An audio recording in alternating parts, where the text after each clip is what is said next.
Okay, good evening and welcome to this Aspire Applicants event that is aimed at students that are in Year 11, holding an offer for Reigate College and are interested in studying economics, geography or politics, or a combination of those subjects, and also look like they're on track to be eligible for the Aspire programme. So what we're going to do this evening, first of all, I'm going to give you a bit of an overview about the Aspire programme, and we're really lucky to have 4 current students with us, all of whom were either in Aspire last year, if they're in the upper 6th, or are currently in Aspire, so they'll be able to tell you about their experiences. They're going to have a little bit of a debate, and there'll be an opportunity for you to join in with that as well. And they're going to also answer any questions you have. So if you do have questions, you can pop them in the Q&A. You can do that at any point, but we might well answer some of the questions you have in the process. So probably leave it a little while before you start posting questions in the Q&A, but there is that function to do that. I'm going to give you a little bit of advice about subject choice, because I know that'll be what lots of you are thinking about at the moment, and your next steps for between now and when you start with us next term, next year. So first of all, what exactly is the Aspire programme? So the Aspire programme aims to help you decide what you would like to study or go on to do if you want to go into an apprenticeship when you have left Reigate College, and to also help you make a successful application. At the heart of the programme is a weekly session with a dedicated Aspire tutor. And those lessons they are one a week and they're on your timetable. So you have to go each week once you've signed up to the programme. But they are a little bit different from your other lessons. We aim to make them more like a university seminar might be. So there are slightly smaller class sizes, and they're with a dedicated tutor, as I said. Now, as a part of the Aspire programme, you have the option to complete what we call an EPQ, which stands for Extended Project Qualification, and that's something else we'll talk a bit about this evening. So I said the EPQ. So what an EPQ is basically an individual research project, and the best thing about it is that students can choose their own topic. So most of these students choose something that links with what they think they might like to study in the future. But sometimes it might be more closely linked with an interest they have outside of college. It really can be about pretty much anything, as long as it doesn't overlap with one of the subjects you're studying, one of the core subjects you're studying here at college. Most people complete an essay, so their end product is an extended essay, around 5,000 words or so in total. But some people do complete an artifact, so it might be an object. So I'll give you some examples of those later on. And a few students, particularly those that might be interested in geography or biology, carry out a field study. The final EPQ counts as half an A-level. So it is carries what we call UCAS points, and universities do really value it because it demonstrates that you have lots of skills that you will need if you go on to university. So particularly skills of researching topics more independently, working under guidance of your EPQ supervisor, who will be your Aspire tutor, but working, as I said, a lot more independently than you perhaps do in your other subjects, and developing important research skills. So you'll be doing things like accessing academic journal articles and learning how to reference them. A lot of Russell Group universities, so more competitive universities, do actually make you a lower offer if you achieve an A or an A star in your EPQ. And the most recent cohort of students to go through the EPQ process have just had their final grades, and 72.8% of them did achieve an A or an A star. So the results are really fantastic.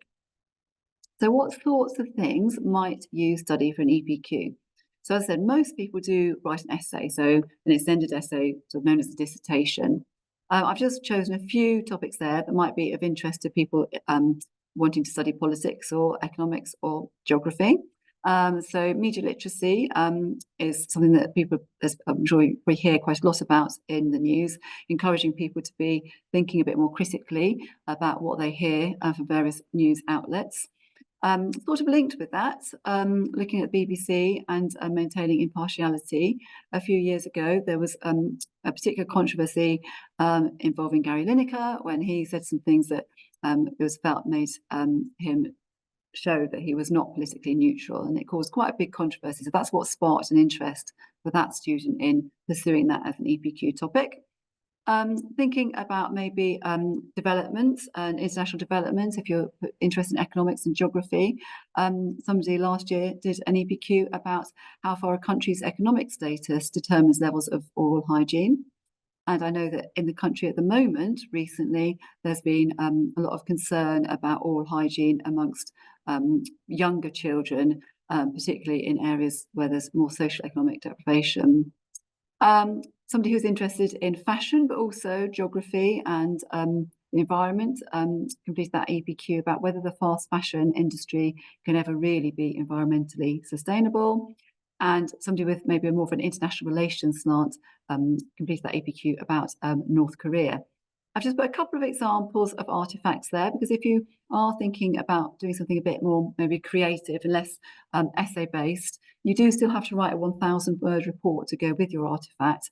But there's a couple of artifacts there that people did last year very successfully. They both got A stars, so they did very well with those.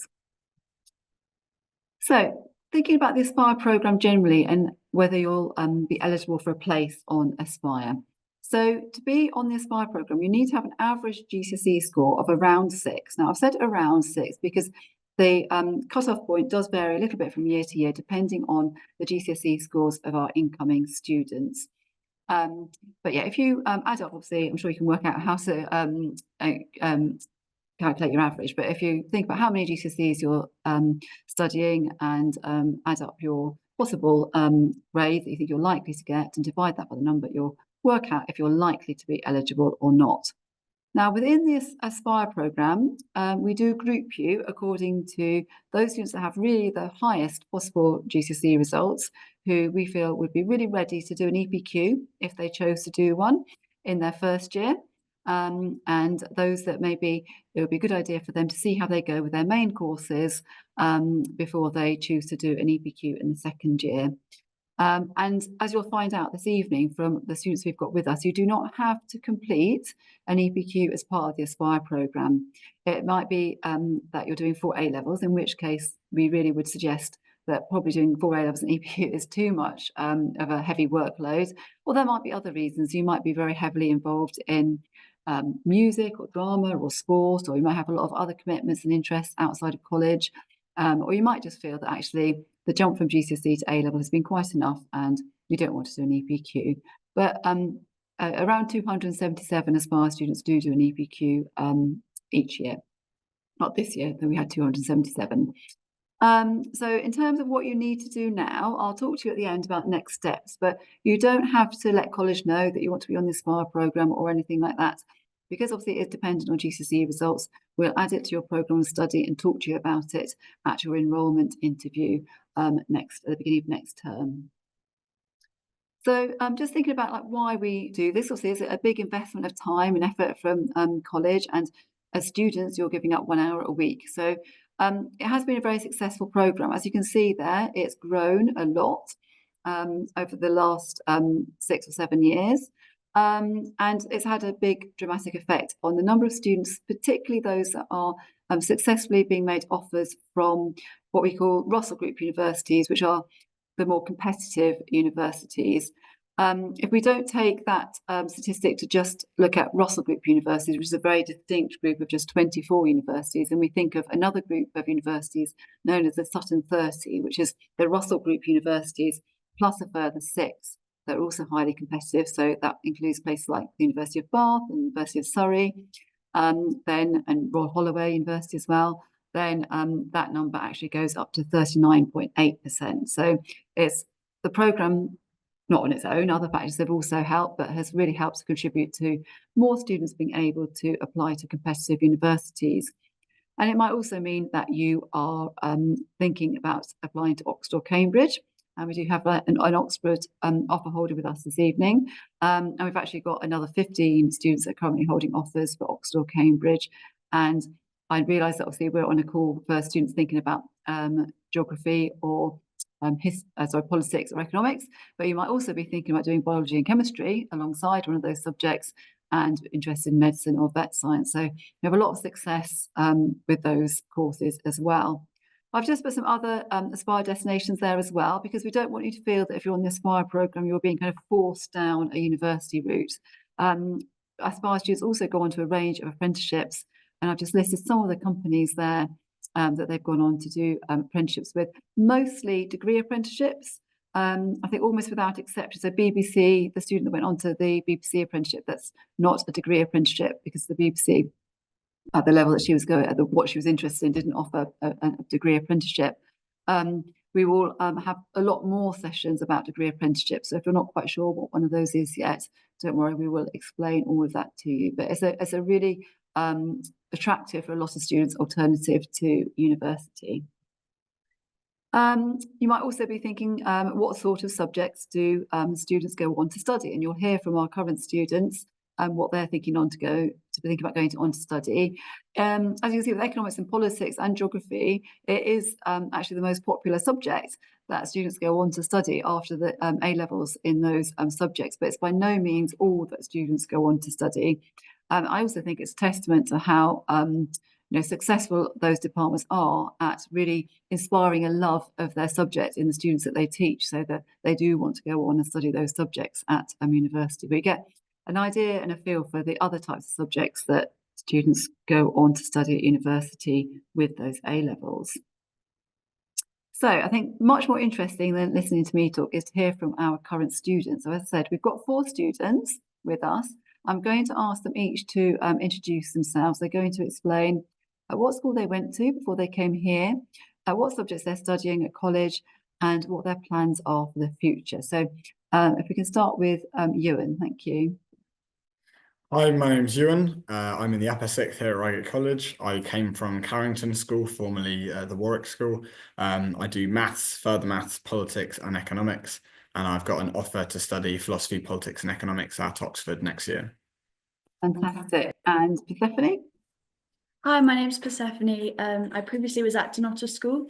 I'm now in the upper sixth of Reigate College. I'm studying English Lit and Lang, Geography, History and Classical Civilizations.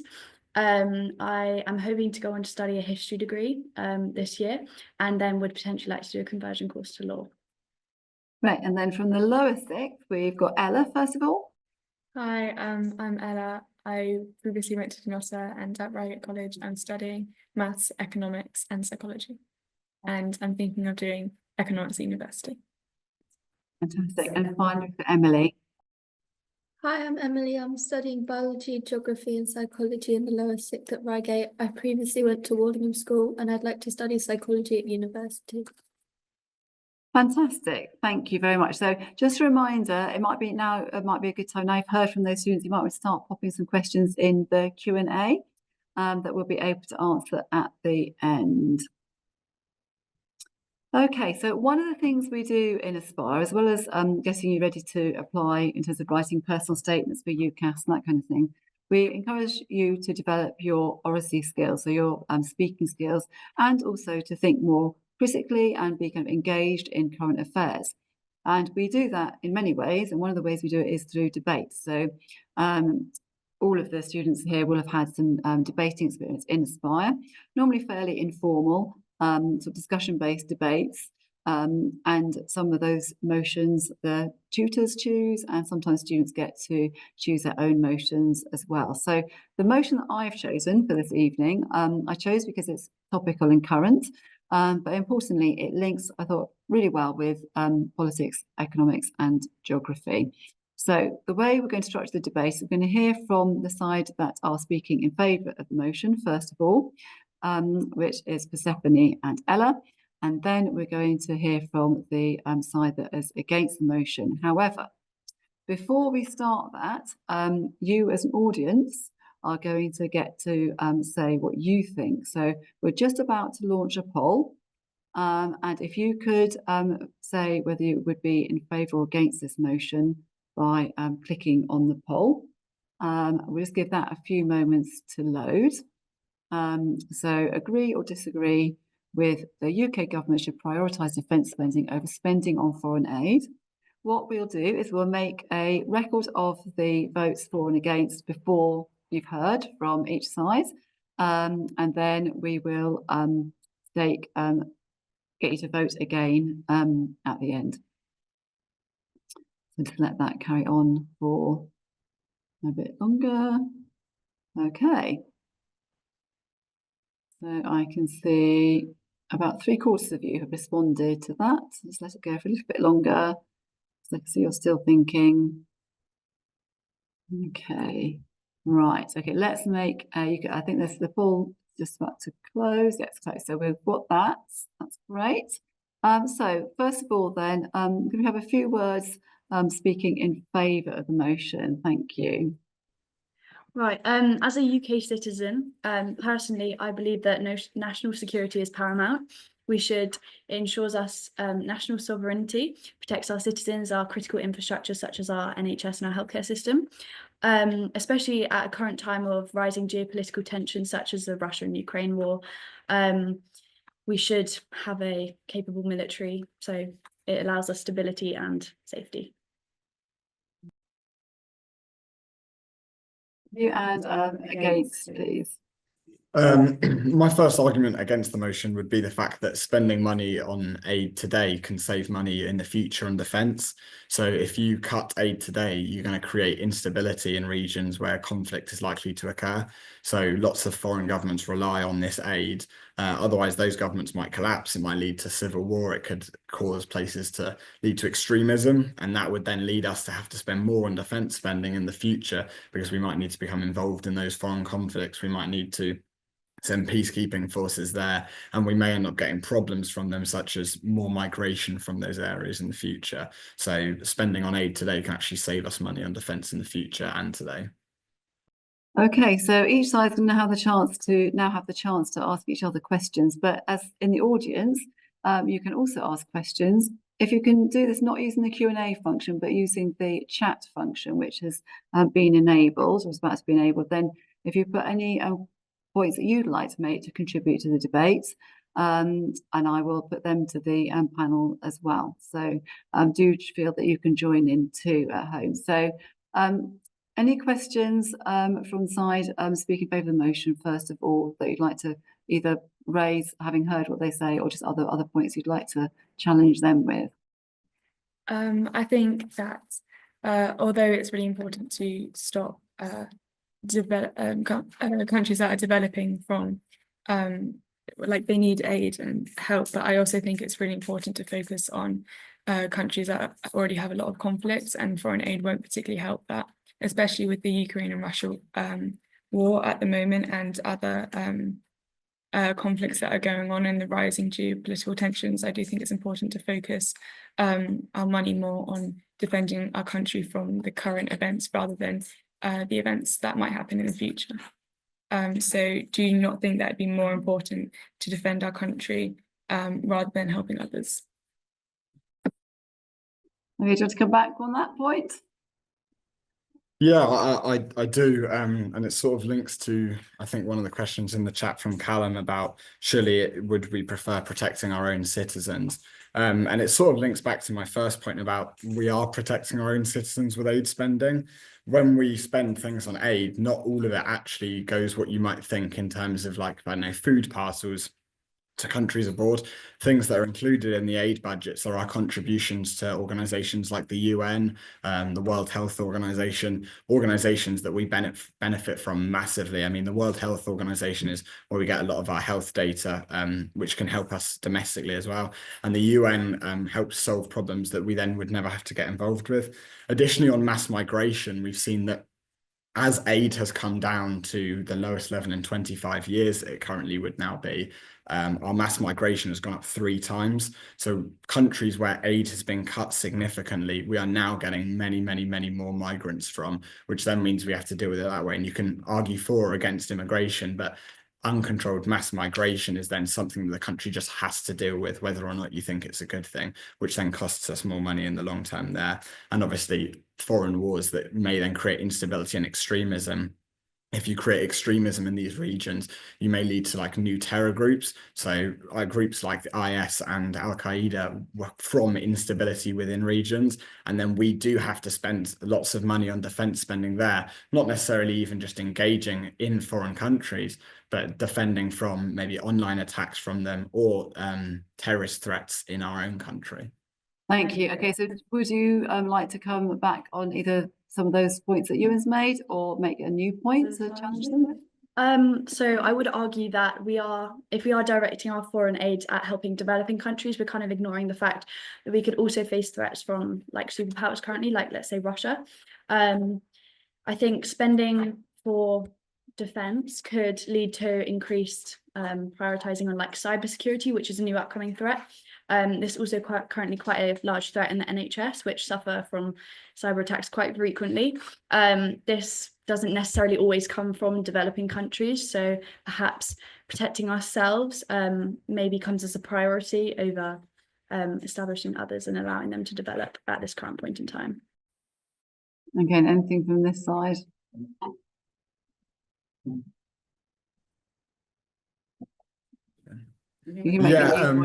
I guess in response to that, as well as sort of a new point, is that the increased spending that we're likely to see on defence is unlikely towards actually going towards things like increased cybersecurity. What we're more likely to see is trying to push for greater retention within our armed forces, as well as things like new things like drones, as we've seen in conflicts in Ukraine currently. Lots of the conflict is actually to do with sort of drones and drone technology there. And whilst we face a lot of cybersecurity threats now, our security services, MI5, MI6, are sort of world leading already.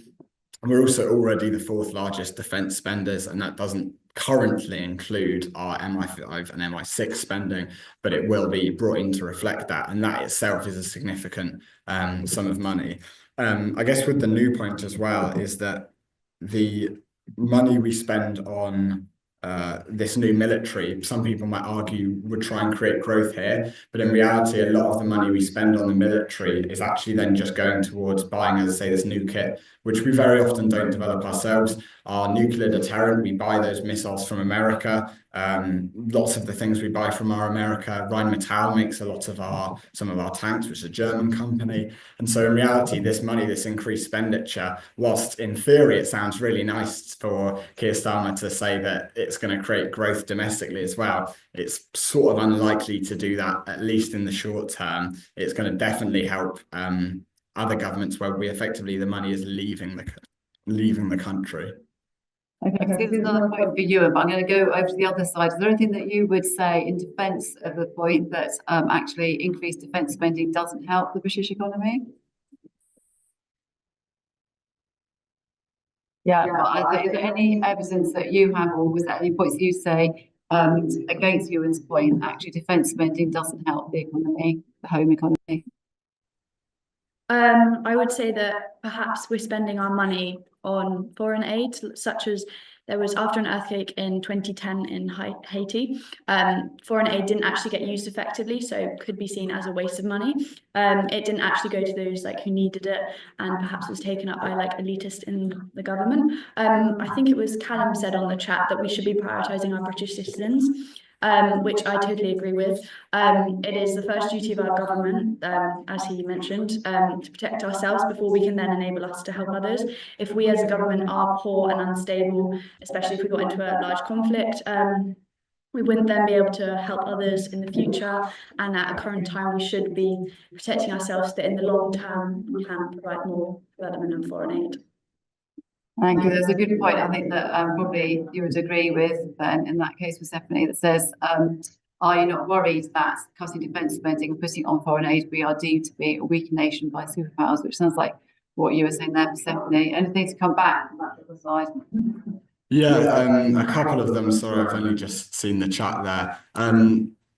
Only when we are guaranteed safety should we send money abroad. Well, often our threats are coming from abroad, so sending money abroad is preventing that conflict in the first place. Are you not worried about we're deemed by a weaker nation by the superpowers? Unfortunately, I think we need to get real. We are already deemed a weaker nation by superpowers. We do have the 4th largest defence spending, although our biggest superpower is not the defence spending itself, because if you look at the gaps to countries like China, which doesn't even declare how much it actually spends, and the gaps like America, China and America absolutely blow us away in terms of military spending. We are never going to compete with what America and China spend on their military every year. They already look down on that. What we can look at do, which does make us a strong nation and viewed by the superpowers, is what our real strengths are. Our real strength is not what we spend on our military. Our real strength is our soft power. which we gained massively through this aid. We were one of few countries that kept this level up, and that meant lots of different things. The soft power that you gain from that is really quite unparalleled. It means that when you go to have foreign motions and you want to make motions within the UN, you have people that are more likely to vote with you. It means that when you want to have good diplomatic deals with other countries that maybe would benefit us a lot, like trade deals, you've got a lot of bargaining power there, and those collective soft power is going to really help us, because fiscally you just can't compete with China and America. So whilst we would love to rebuild the military to its current levels, we can't really do that. And going further than that, this new money, I've seen someone else talking about getting more troops. Again, this new money is unfortunately probably going to do nothing for new troops, because we already can't retain the troops we have. In 23-24, the retainment target, also new hiring target, was 17,050 across the entire army. We only made up 64% of that. People do not want to join the military, and so this new money is not going to suddenly magic up the fact that the majority of young people do not want to join the military currently. And so this new money is not going to help you increase your troop sizes. In reality, it is going on more high-tech equipment that is not made domestically, so we don't even get domestic production from. Really interesting seeing the points that are coming in this chat, who are doing a lot of the work, I think, of the side speaking in favour of the motion. So it'll be very interesting to see what the vote is at the end. I don't think you've been able to see the chat as well. Are there any points you'd like to pick out from the chat that you particularly agree with, that you'd use to support your point? Yes, I think it's Sarah. Sarah S says that if there was a war in the UK, would we still be expected to prioritise aid over defence?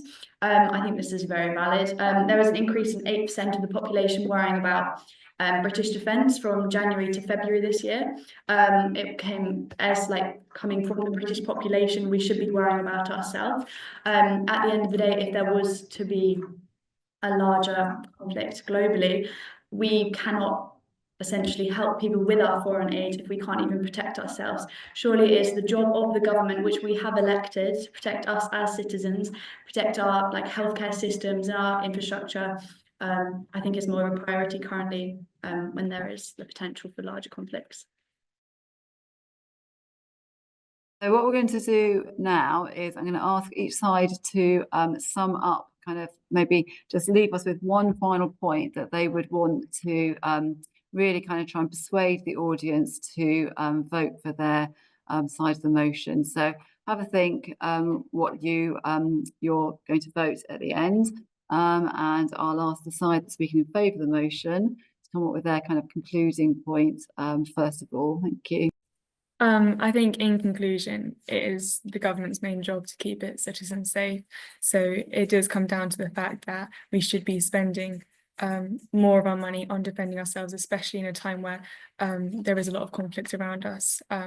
So I think that is our main priority instead of helping other developing countries. And while that may lead to more instability in those countries, we need to focus on the problems that face us at the moment and currently right now. And against the motion? My final sort of last point would be a quote from General Lord Dannatt, who until recently was the chief of our own defence staff, who said, "Cutting aid is a strategic mistake." I'd also point to the former US Secretary of Defence, who's General James Mattis, who said, "If you do not fund the State Department today, I have to buy ammunition tomorrow." So both two men who are vastly more experienced than all of us here, and they both said this was a ridiculous idea. Okay, thank you very much, all of you. So we're going to launch the poll again, and it'd be really interesting to see whether the voices in the chat were representative of the audience as a whole. Actually, I'll let you vote first of all, because then when you've voted, I'm going to ask the panel to reveal what side they actually would vote for if they were given what they call in the House of Parliament a free vote, because actually obviously I needed 2 people to speak in favour of the motion and 2 people to speak against it, so they didn't necessarily choose which side they were going to be on. So I'll get them to reveal how they would actually have voted if they're given the choice once you've all voted. So just to remind you that before we had the debate, the agree was 60% and disagree was, well, I don't think I told you, but the agree was 60% and disagree 40% before we had the debate. And now just wait for a few more people to, okay, yeah, so now we have well, I have to say it's a much closer, it is even closer than the EU referendum. We've got 49% agreeing and 51% disagreeing, so incredibly close. So I think the disagree side did very well to get their 40% up to 51%. So very well done. But a very close debate. So fantastic. Now, so as I said, I do want to know from the panel what you sort of say. So we just go. So for the so let's go from my right to left. So Ella, first of all, would you have voted for or against? I think I would have voted against. So the opposite to what you had to argue. Okay. I would have voted for the opposite that I had to argue. I would have voted against. Emily? I would have voted against, which was the side I was on. And Ewan? I also would have voted against, which is the side I'm already on. So it just goes to show that actually it is that it is really hard to argue against what you actually think, but it's a real skill as well, and something that you will often have to do in Aspire. So we get you to really kind of stretch yourselves in that way. So that is something that I could tell from the participation in the chat that lots of you were enjoying that. So it's something that there'll be lots more of in Aspire. So one of the things we actually do is we have a lesson where students all get to propose a motion that they would like us to debate the next lesson, and then we vote as a class on which motion we're going to debate, and then the next lesson we have the debate. There's also, if you really like debating club, there is a separate debating, if you like debating, there's a separate debating club, so you can go along to that as well as an optional activity. Okay, so we've done the polls. We're going to move on now to you being able to ask questions to the panelists. So as I'll direct them at the kind of a person I think is probably best. Oh, actually, I can ask this question. I think it's probably more a me question than the panel, but most of them I'm sure our panel will be able to answer. So somebody's asked if you're able to do BTECs on the Aspire, or do you have to be taking A levels? To be honest, people that are most studying and thinking about applying to the most competitive universities, so Oxford or Cambridge and Imperial perhaps, will probably mostly be doing A levels. But for the vast majority of other universities, they do accept BTECs and they really value BTECs. So we do have students on Aspire doing a mixture of A levels and BTECs. We also have a few students that do 3 A levels and a BTEC. So thinking of somebody that has just recently starred in the college show in Sister Act. She's also holding an offer for Oxford, and she did 3 A levels and BTEC Performing Arts. But yeah, we do have students that are doing either BTECs or criminology or other qualifications that aren't A levels on the Aspire programme, very much so. Just as be aware that there are a few universities at the really competitive end that are a bit more traditional and maybe don't value BTECs, but the vast majority of, we use that term, Russell Group universities do accept BTECs. So hopefully that answers that question. I think we've got some other questions coming in. Okay, so a good general question about how many hours of lessons do you have a week? So maybe Ella, could you just say how many hours a week you have of lessons? Well, I have two 2-hour sessions for each lesson, and I have 2 other hours for Aspire and Oxbridge. So you said about Oxbridge then. Do you want to just can you explain about the pathway? So you have 1 hour a week, you have your 4 hours for each of your subjects, you have 1 hour a week of Aspire, and then could you just explain about the Oxbridge pathway as well? The Oxbridge pathway is a part. I'm doing the Humanities Oxbridge pathway, and it's basically a group of us who are focused on Oxbridge and Cambridge, and specifically like economics, geography and politics and those kind of areas, and it's focused on how to help you get into Oxford and Cambridge based on your subject. So we'll get help with like essay competitions and like certain deadlines that we should be looking at, or tests that we might need to do to get into those colleges. Fantastic. Yes, so pathways is something that we offer in addition to the Aspire programme. Obviously, the Oxbridge pathway does have some entrance criteria in terms of the types of grades you need to be on track to get. But most of the other pathways are for all students. So even if you don't qualify for Aspire, there will be another pathway for you. And they're really to help you kind of explore your subject beyond the lessons that you have in preparation, perhaps for making an application in the upper sixth year, or just for generally exploring your subjects beyond the lessons. Okay, so there's a question, I think we can ask this to Persephone and Ewan, because they're both doing 4 A-levels. So maybe I'll ask it to Persephone first of all. Is 4 A-levels manageable? I would say it is manageable. I'd say that you have to really enjoy the subjects that you are taking, and really like be focused on and like wanting to do well in them.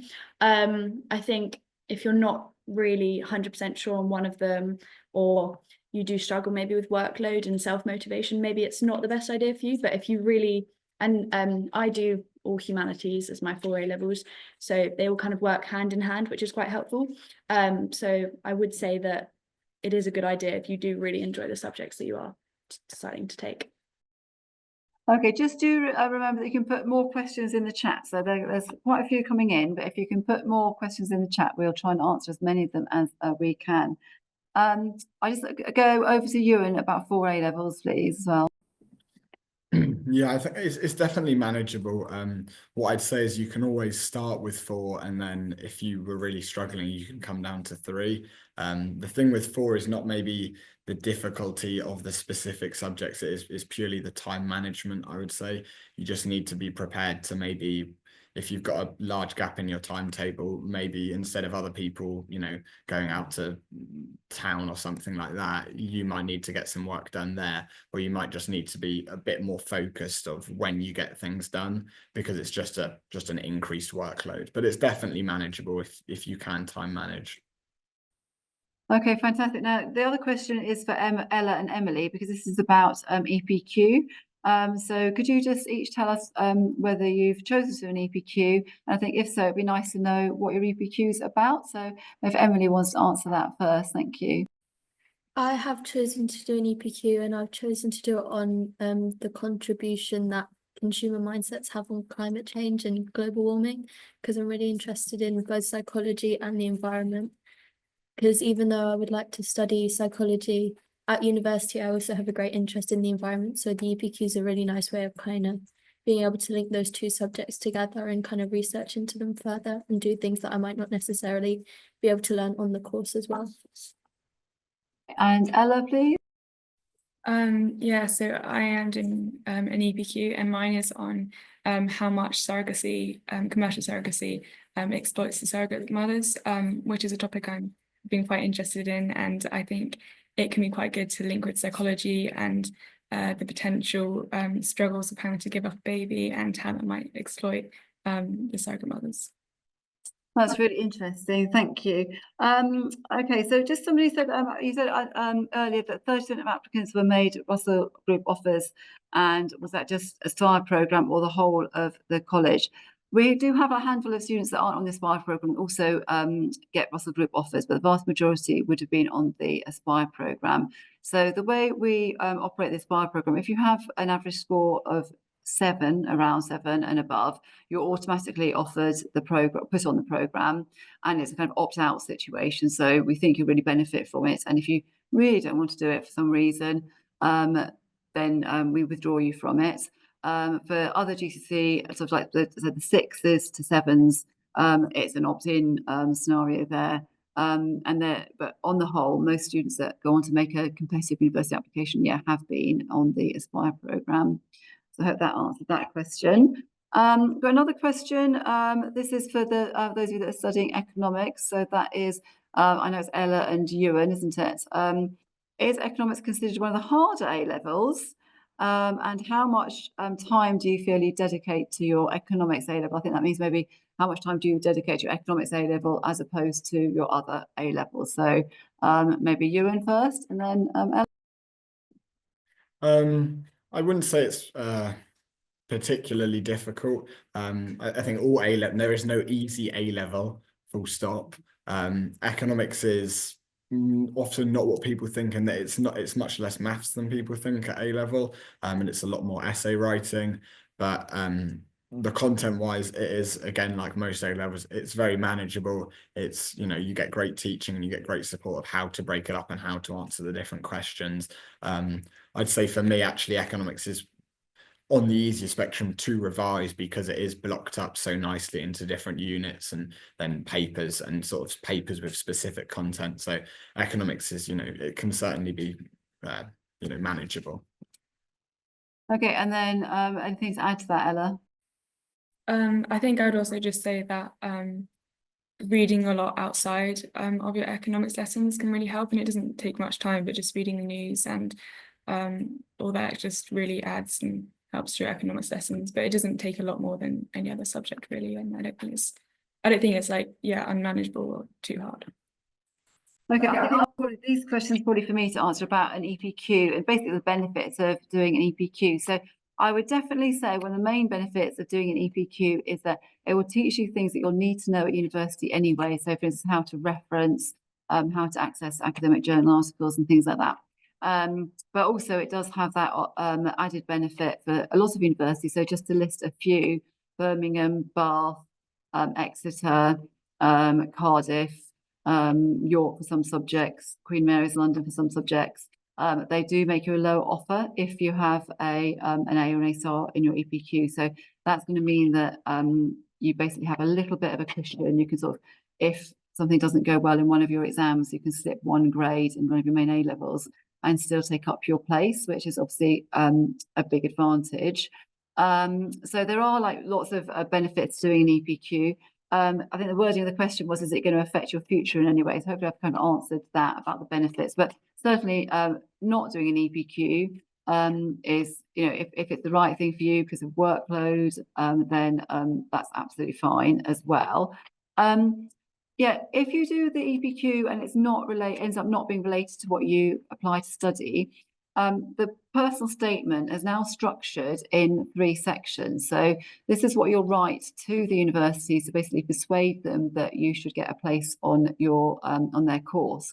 And there are now 3 questions that you have to answer. And the second one is, how have the skills from your subjects or what you've been doing at college helped to prepare you? And certainly in that section, even if your EPQ was about a subject completely unrelated to what you end up going on to study, you could talk about those skills that I've mentioned that it's developed. So it would still be relevant.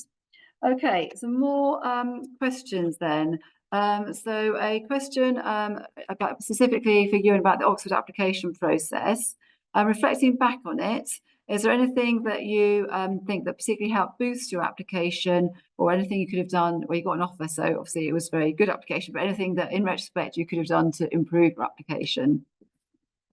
Yeah, I think the number one thing that helps boost your application is just starting everything earlier. So the first thing you really have to do with your Oxford application is you have to get your personal statement submitted sooner. So that means things like supercurricular, which is like reading around your subject. So maybe books you've read or things you've read online, or online lectures or lectures in person. Basically anything that's related to your subject that you wouldn't cover in your course, that's all supercurricular. If you start doing those things earlier, you can write your personal statement quicker, you can write it earlier, get that in, as well as your TSA, which is the entrance exam for PPE.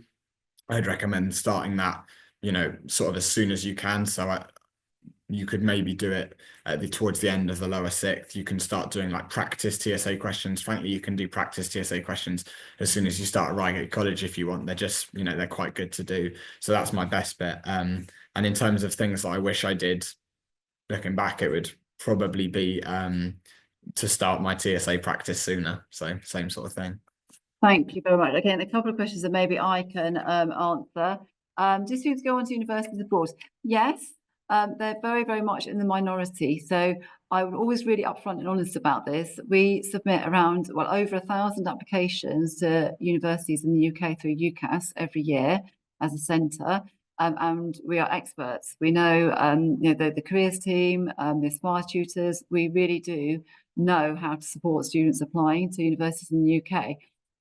We have students applying to universities abroad, primarily the Netherlands, degrees there at all in English, and actually the fees are slightly lower than in the UK, and also 1 or 2 normally apply to universities in America each year as well.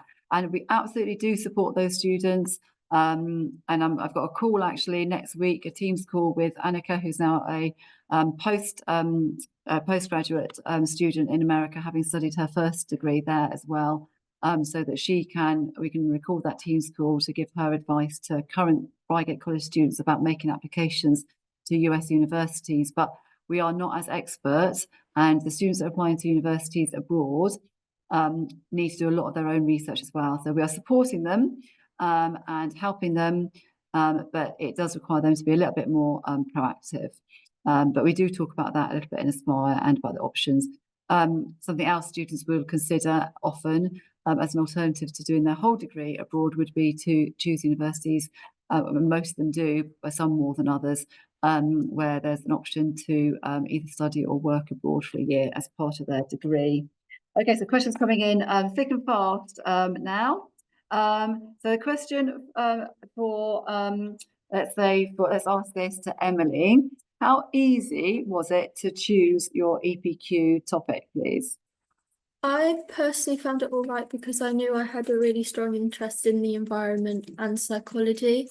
I think it's you just have to choose it on what you're interested in. Looking at current events and things like that are in the news, I think that really helped to kind of like solidify what I wanted to do it on, because it kind of helped me to link it to certain topics that were quite current, and then do my own research and develop a question to that. But I also would say don't rush choosing your question. I know people who have changed their question a couple of times and found something that they've really wanted to study. So it's not too hard, but also don't rush it, because it will come.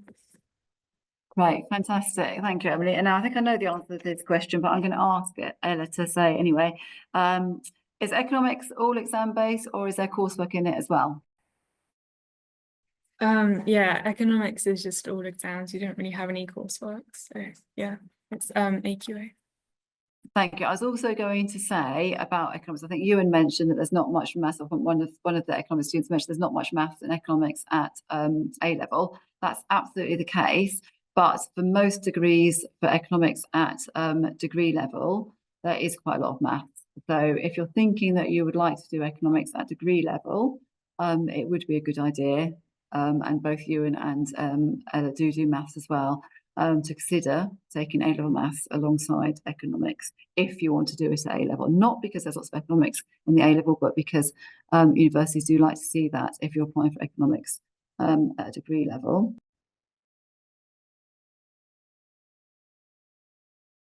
Okay, so I think next question is about, so it's 2 questions really about the UCAS process. You will start thinking in the first year what you would like to study. And as part of the Aspire programme, we encourage you to explore, you mentioned supercurricular activities, explore your subjects beyond the classroom. And you'll also do some research into different universities, so you can help decide where to apply. So that kind of is going on during the first year. In terms of the actual UCAS process, if you are applying to Oxford or Cambridge or medicine, vet science or dentistry, you need to have your application with college by around the 20th of September. So that will be having filled in all the kind of basic details on the form about your address, the qualifications you've got so far, and your personal statement. If you are applying to other competitive universities, we suggest you get your application in by the autumn term of your upper 6th year. The absolute deadline isn't until January, but we would really encourage you to make your application sooner rather than later. But don't worry, through this Aspire programme, but also through tutorial generally in the lower 6th year, there's a lot of help and support. I'm sure we've probably got a few parents listening in on the call as well. And there is a parent Zoom meeting. In fact, we had it last week. So we call it Beyond Reigate. There's a parent Zoom meeting to go through the UCAS process with parents in the lower 6th year. And then another one in September for parents as well. So parents get kind of advice through the process as well. So, and you'll start, in terms of like receiving offers, students start to receive offers from well, for some students, as soon as they've submitted their application. Some universities are a bit later, but by Easter time, students will have heard from all of their universities. So by Easter, the upper sixth, students will know what the offers are and what grades they need. As I said, there's a lot more information for students and parents as well about that during Aspire and generally in the lower sixth year.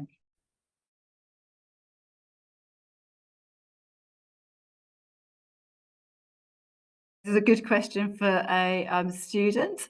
So is the college close to the town centre? And maybe just get a bit of a feel, kind of like on a typical day, do you go into town? Do you stay in college? I suppose there's a bit of a question also about how college is different from school. So I don't know, does anybody want to volunteer to answer that one? Persephone says she'll answer that. College is quite close to the town. I'd say it's a 10-minute walk. I mean, it's literally just outside the gates to get onto the high street, but to get to like Morrison's and Reigate Priory Park, it's about 10 minutes. Quite a lot of people do go into town at lunch times, break times during their frees, especially in the summer. People would like to go and sit on the grass in the park, for example, eat lunch and all that. I think me personally going into second year with my A-levels coming up, I do tend to stay in college more due to just like I'm not having to like walk around as much, and like all my like resources are there, such as like the ILC where I do most of my like work. But I think quite a lot of people in the lower year especially do go into town quite a lot because it's very close and handy. Okay, fantastic. Anybody want to add anything to that? No? Okay, yeah, do come and visit us. So when if you haven't been able to come to open evening and explore kind of the area around college, you can pop on a bus, come and see Reigate. It's a nice place to be. Okay, another question that again sort of related to the UCAS process and writing your personal statement. How would you thread extracurricular activities into your personal statements? I think I'll probably ask Persephone and you in this. Did you mention any extracurriculars? I think there's a difference between extracurricular and supercurricular. By extracurricular, we mean things that are not really related to academic subjects that you're studying, but might be music or sport, or having been, I don't know, head boy at your school, or doing part-time work or something. And I just wondered, if I could ask both of you, did you mention any of those sorts of activities in your personal statement, and how did you kind of thread them into it? So maybe Persephone, first of all. So I do know that the personal statement structure has changed, but when I submitted mine, I started off focusing on my academics, and then as I got to the end, kind of started to incorporate more of my extracurriculars. I did mention them. I did a gold D.V., so I also do lots of volunteering outside of college. So I also mentioned that. I do sports and I represent the college in the horse riding team. But I kind of just mentioned all of the extracurriculars and extras at the bottom of my personal statement, just to show that I did have other interests outside of my academics. And you, did you mention anything about extracurricular? Not really. I do extracurriculars, but I was just running out of space, and so I had to sort of get rid of it from the personal statement. In terms of how many supercurriculars, it's really up to you. What I'd say is you really need to focus on quality, not quantity. So if you read, I don't know, 10 books that are related to your subject, you're not really going to be able to mention 10 books in your personal statement. And if you've not read and analysed them enough, you'd be better off focusing. So I think I talked about sort of 3 or 4 different things. I think 2 were books, one was an online article or journal, and then one was a seminar I attended. And then you better talk about them in detail. So like, did you agree with what the author's point was? Did you disagree? What would you do differently? Things like that, rather than just quantity. Thank you. Yeah, so in the new structure, it's very similar to the old structure. It just gives you 3 questions to answer rather than just a kind of blank page to write on. And the last question is kind of like, what else have you done? So there is a section where you can talk about your extracurricular activities in the new personal statement, but we would always tell students to link them back to how doing that extracurricular activity is going to make them a better student of whatever they want to go on and study.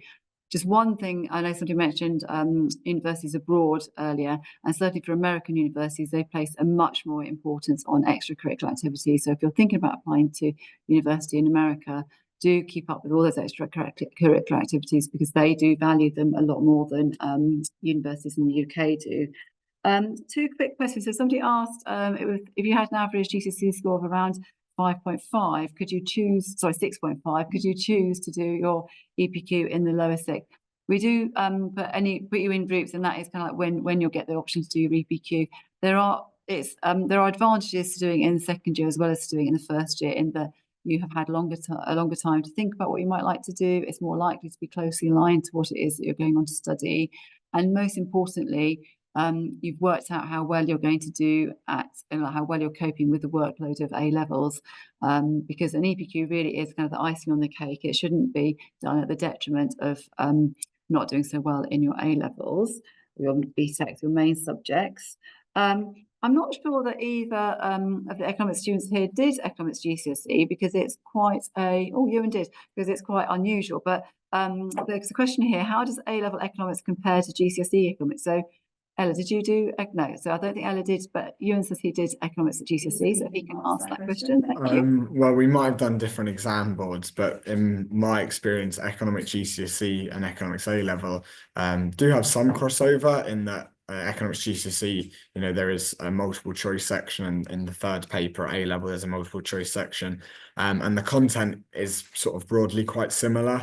The difference is it's more essay based at A-level, so you'll be writing longer essays about those things, whereas at GCSE you sort of write, well, for me it was a maximum of 6 marks was the longest sort of essay question you did, but the content itself is broadly quite similar.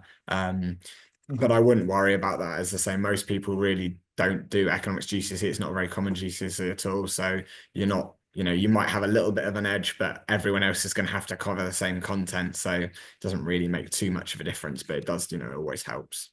Thank you. And I think it's actually the last question before I wrap up, as a few concluding things. I think it's probably a good question for one of the first, so maybe Emily, how did you find the jump from GCSEs to A levels in general?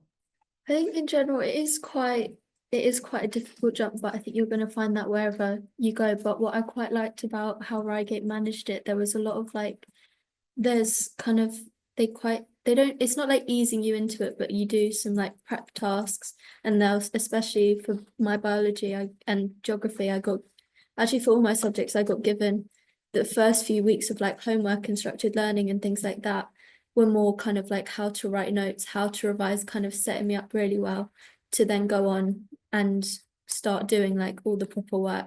So it's going to be hard wherever you go, but I think they do it really nicely so that you don't kind of feel like you don't know what you're doing. Thank you. That's a really nice note to end the Q&A on. For humanities subjects, generally, if you're thinking about studying a humanities subject or essay-based subject at A level, degree level, it's not so prescriptive what A levels you would need to have studied for that. Unlike if you're going on to study engineering or physics, when you would need to do maths and physics and so on. However, it's still really important, if you do know, or you've got an idea what you might like to study at degree level or go on to do, you choose the right A levels. There's a fantastic website. It's just called Informed Choices. There's a QR code for it on the screen. It's put together by the Russell Group universities, and it's aimed to help you choose the best A level subjects.